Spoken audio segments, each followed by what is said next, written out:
But 100 years later, the Negro still is not free. 100 years later,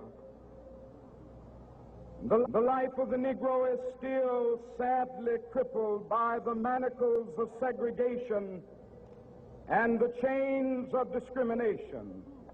100 years later, the Negro lives on a lonely island of poverty in the midst of a vast ocean of material prosperity. 100 years later, the Negro is still languished in the corners of American society and finds himself in exile in his own land. And so we've come here today to dramatize a shameful condition. In a sense, we've come to our nation's capital to cash a check. When the architects of our republic wrote the magnificent words of the Constitution and the Declaration of Independence, they were signing a promissory note to which every American was to fall heir.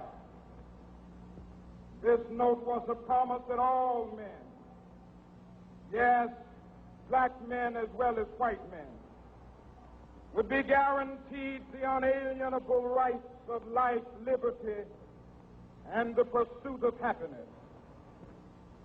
It is obvious today that America has defaulted on this promissory note insofar as her citizens of color are concerned.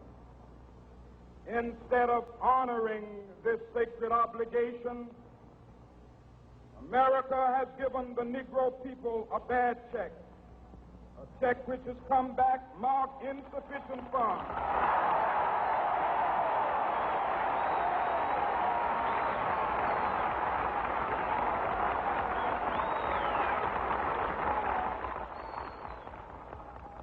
But we refuse to believe that the Bank of Justice is bankrupt.